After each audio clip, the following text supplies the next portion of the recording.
concluir esta comparecencia, a mí me pasa lo mismo que al presidente de la comisión, no usted, sino el titular, que necesito dormir en casa.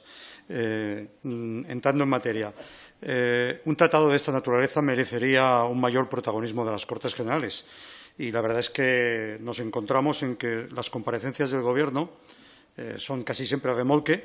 En este caso le hemos tenido que arrancar la comparecencia al presidente Rajoy en el último debate del Estado-Nación, casi como un sacamuelas, y se ha convertido en eso que tenemos hoy aquí. Por supuesto, no es el demérito de usted, la crítica es una crítica política al Gobierno. La sociedad española y la sociedad europea se merecen saber qué se está decidiendo en su nombre, porque va a condicionar su vida, su salud, el medio ambiente, sus derechos, el suyo y el de sus descendientes durante mucho tiempo. Y el esfuerzo lo está haciendo la sociedad, lo está haciendo precisamente las organizaciones sociales que se están movilizando, exigiendo más transparencia y en su oposición a este tratado. Porque no se trata solo de colgar documentos, se trata de dar información asequible a las personas. Y yo, disculpe, pero creo que si salimos de un entorno de iniciados es bastante difícil que nadie pueda entender qué es exactamente lo que hoy estamos discutiendo aquí. Voy a intentar, en todo caso, desde mi punto de vista, descodificar el lenguaje que se utiliza en estos debates. De entrada, he de decir una cosa, y creo que vale la pena que lo sepamos todos. No estamos solo ante un tratado de libre comercio e inversión, lo es. Estamos ante una cosa mucho más trascendente. Estamos ante la materialización de un proyecto político que es coherente con otras cosas que están en marcha, también como está evolucionando la Unión Europea, que tiene un objetivo muy concreto: construir un modelo de globalización económica sin globalización política. Como dijo Lula, Ignacio Lula, expresidente de Brasil, la globalización económica es como la ley de la gravedad, es inevitable. Lo que no es inevitable ni es determinista es cómo se construye. Y se está construyendo, y lo estamos viendo, por ejemplo, en estos momentos, en todo el debate de la Unión Europea, de que las respuestas a la crisis no son una Europa más política. Es una Europa que se construye sobre la base del protagonismo de los mercados con una escasa dimensión de las instituciones públicas. E incluso cuando se produce esa regulación se otorga a espacios ademocráticos, troika, o a espacios tecnocráticos, como estamos viendo en estos momentos. Creo que lo que está pasando en la Unión Europea debería ser una advertencia a lo que nos estamos jugando con este proyecto político. Insisto, señor Moscoso, disculpe que discrepe. Este no es un debate entre libre mercado y proteccionistas, ni tampoco es un debate sobre las izquierdas del siglo XIX y del siglo XX. Creo que es un debate, usted lo ha apuntado parcialmente, pero yo quisiera aprofundar más, en un debate sobre si es posible construir un libre mercado con Estado social, si es posible construirlo, sin que exista el equilibrio entre a cada espacio económico le corresponde un gobierno político.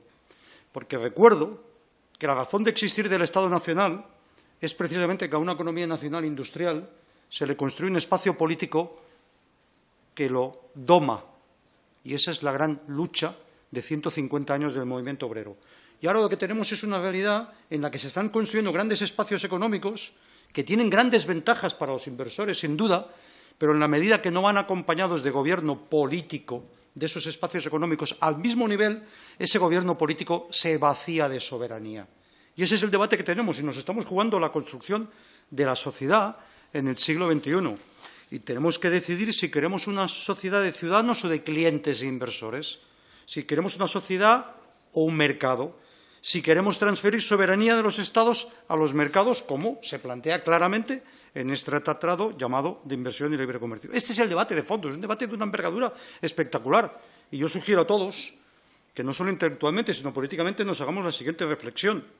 ¿Tiene sentido un proyecto político en términos sociales, de lo que algunos llamarían la economía social de mercado, donde hay más globalización económica, menos globalización política, más transferencia de soberanía de los Estados a los mercados, más privatización del poder político? Porque, en definitiva, resolver conflictos es una parte del poder político. ¿Tiene sentido? Sí, tiene sentido, pero con una determinada concepción del mundo. ¿Va a crear más crecimiento económico? Sí, también más desigualdad. ¿Por qué? Porque la falta de gobierno político hace que la gran capacidad de regulación de facto de los mercados provoque profundas desigualdades. Ese es el tema de fondo y es el que algunos estamos intentando dilucidar. ¿Eso impide avanzar en la apertura de los mercados? No, por supuesto que no. Pero es que las aperturas de los mercados no tiene por qué suponer, por ejemplo, la creación de espacios ademocráticos como Consejo llamado de regulación cooperativa, como tampoco tiene que suponer necesariamente la privatización de los sistemas de solución de conflictos. Nos están haciendo ustedes trampas, los ideólogos de ese modelo. Y ese es el debate de fondo. 6 grandes motivos de oposición de nuestro grupo. Primero, la falta de transparencia. No es una falta de transparencia solo española, una falta de transparencia europea. En estos momentos, en el Parlamento Europeo, los únicos que tienen algo de legitimidad democrática, que son los parlamentarios, porque lo demás no la tienen, al menos no la tienen directamente, no la tiene la Comisión Europea, se encuentran con una situación siguiente. Solo 13 eurodiputados tienen acceso, supuestamente acceso, a los textos completos consolidados. Eso sí, en unas condiciones draconianas. Les leo lo que ha explicado el eurodiputado Ernest Urtasun de su experiencia para saber cómo están los textos consolidados en estos momentos. Dice lo siguiente: he entrado en un cuarto oscuro, me han quitado el bolígrafo, me han quitado cualquier papel sobre el que pudiera escribir, me han quitado el móvil, luego firmas un documento de confidencialidad de 14 páginas y un funcionario te saca los documentos que el eurodiputado pide con antelación. El tiempo máximo es de 2 horas y durante ese lapso el funcionario te controla permanentemente. A eso hay que añadir que no es posible hacer ningún tipo de consulta técnica con quienes conocen en más profundidad esa cuestión. Esa es la transparencia y el acceso a la información de los eurodiputados europeos en estos momentos. Segundo motivo de oposición. La creación de un Consejo de Regulación Cooperativa, como siempre ustedes les ponen nombres muy bonitos a cosas que no lo son tanto. ¿Quién puede estar en contra de que una regulación sea cooperativa? El problema es que la cooperación pasa por la armonización competitiva. ¿A través de cómo? ¿Quién decide? No deciden instancias políticas, deciden los mercados a través de ese proceso de armonización que con mercados sin gobierno político siempre son a la baja en los derechos de la gente. Y los derechos no solo laborales y sociales. Lean ustedes las declaraciones del portavoz del lobby de la industria agroalimentaria de Estados Unidos, cuando dice bien claramente hay que acabar con esas limitaciones que en materia agroalimentaria tiene Europa, que dice él, bajo la apariencia de protección de la salud pública y del medio ambiente, establecen requisitos insostenibles y que dificultan el libre comercio en la industria agroalimentaria. Y dice, y en ningún sitio está escrito que las mayores garantías europeas supongan una mayor calidad y mayor protección de la salud laboral y la salud pública, de los ciudadanos europeos frente a los ciudadanos de Estados Unidos. Pues yo discrepo radicalmente. Yo creo que si algo tiene que defender la Unión Europea precisamente es la regulación de nuestra industria agroalimentaria. Y lo que quieren precisamente el lobby de la industria agroalimentaria de Estados Unidos es hacer saltar esas garantías. Por supuesto que la Unión Europea y los Estados van a continuar formalmente manteniendo capacidad regulatoria, pero en la medida en que la desaparición de aranceles y la libre competencia va a someter a una competencia muy brutal a esas empresas, se produce lo que se llama armonización competitiva a la baja, que está súper estudiado. Es el modelo a partir del cual se ha construido además Estados Unidos como Estado con competencias federales diferenciadas en algunos aspectos vinculados al comercio o a las instituciones financieras. Tercer elemento.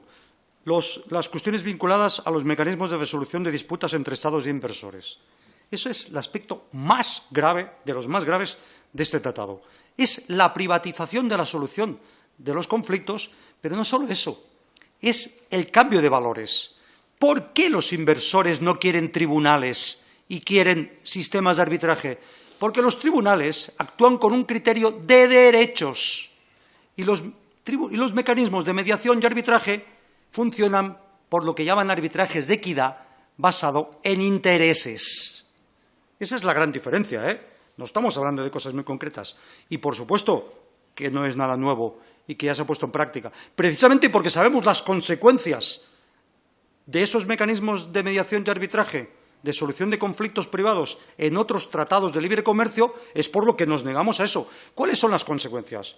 Las consecuencias son que los inversores adquieren plena garantía de sus inversiones, externalizando los riesgos, nunca asumen riesgos, Y los Estados, en la práctica, ven limitada su capacidad de regulación, porque por supuesto que se puede regular, pero como dijo el otro día en televisión, TV3, una portavoz de los despachos que asesoran en algunos de los casos a estos procedimientos de mediación de conflictos, dijo, no, si el Estado es libre de tomar la decisión que sea, ahora tiene que pagar las consecuencias de sus decisiones.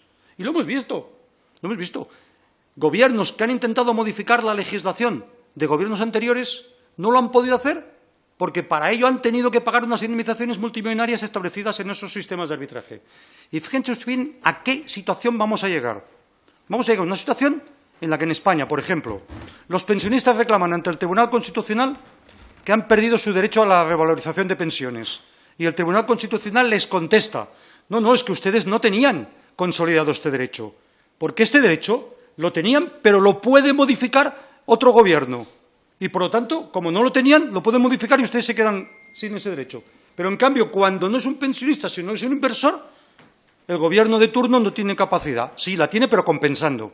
Ahí vamos, quiero insistir. Y lo vamos a ver muy pronto. Usted sabe que tenemos la espada de Damocles de las reclamaciones hechas ante las instituciones del Banco Mundial por una parte importante de los inversores de las renovables. Lo vamos a ver pronto, las consecuencias que eso tiene, incluso una decisión tomada por este Gobierno en ese sentido. Bueno, quinto elemento, servicios públicos. Ha dicho usted que no se va a incluir. Tengo alguna experiencia en ver cómo se juega semánticamente con los conceptos. Y como a veces para todo el mundo servicios públicos no es lo mismo y hay elementos de servicios esenciales a la comunidad, me gustará ver, de verdad, el texto definitivo que se presente, que espero que no se presente nunca, pero si se presenta, de verdad, que quedan excluidos los servicios públicos. Porque el gran objetivo también es la liberalización en el acceso a los servicios públicos. Está clarísimo. Otra cosa es que los que lo plantean lo consigan o no. Quinto elemento desde el punto de vista, el derecho del trabajo y los derechos sociales. Si en algún espacio la armonización competitiva de los mercados está produciendo una devaluación de los derechos laborales, es en el ámbito de los derechos laborales y sociales. No creo que haga falta explicarlo mucho, lo estamos viendo cotidianamente. Y recuerdo que Estados Unidos solo ha ratificado 2 de las 8 convenciones de la OIT sobre derechos de los trabajadores. Y a mí el compromiso de que van a ratificar de nuevas, pues la verdad es que no me sirve, sobre todo si va acompañando de una cosa que algunos miembros de la Comisión de Economía, que son miembros también de la Comisión de Empleo, conocen perfectamente, porque lo hemos tratado ahí. En estos momentos existe una ofensiva brutal de los poderes económicos y de las asociaciones de empleadores de todo el mundo para cargarse cualquier elemento de gobierno político de esos derechos. La ofensiva para que la Organización Internacional del Trabajo deje de tutelar los derechos colectivos y especialmente el derecho de huelga y la prohibición para que el Comité de Libertad Sindical de la OIT no pueda intervenir en conflictos de huelga porque dice que no están parados por los convenios de la OIT que lo regulan, es una ofensiva real, se está viendo en estos momentos. Como lo es, por ejemplo, que el Gobierno español se niega a ratificar la Carta Social Europea reformada porque no quiere someterse a los mecanismos de solución de conflictos del Consejo de Europa sobre elementos de derecho social. Bueno, pues en eso estamos. Termino en relación a esa cuestión insistiendo en una idea, y es que estamos ante el debate sobre el proyecto político sobre el cual queremos construir la globalización del siglo XXI. No es solo un tratado de libre comercio, no solo es eso. No es un tratado de libre comercio normal, no lo es. Y en ese sentido, yo me alegro que la movilización social esté empezando a dar resultados. La verdad es que la presión, como mínimo, ha forzado que ayer no se sancionara en el Parlamento Europeo esa situación. Que se rompiera la gran coalición, que en ese tema hay coincidencia entre conservadores, socialistas y liberales, creo que es una buena noticia. En todo caso, creo que hay que insistir en ese elemento. Y si, con todos los respetos del mundo, y siendo, insisto, muy respetuoso, creo que la llave política en Europa del TIP la tiene el Grupo Socialista Europeo. Y a mí me gustaría que se pudiera hacer una reflexión en profundidad sobre esto, porque aquí no va a servir lo del 135 de la Constitución. Aquí no va a servir, al cabo de unos años, decir, lo siento, me he equivocado, no quería hacerlo. La envergadura de avalar un tratado de esa naturaleza es muy importante. Lo digo porque nos estamos jugando el modelo de sociedad del siglo XXI, no solo cómo se comercia. Y le pido, señor secretario de Estado, que relea su intervención. Fíjese usted que ha hablado de inversores, de intereses, de empresas.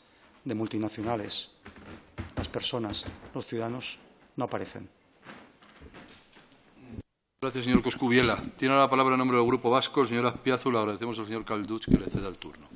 Sí, gracias, señor presidente. Agradezco también al portavoz de UP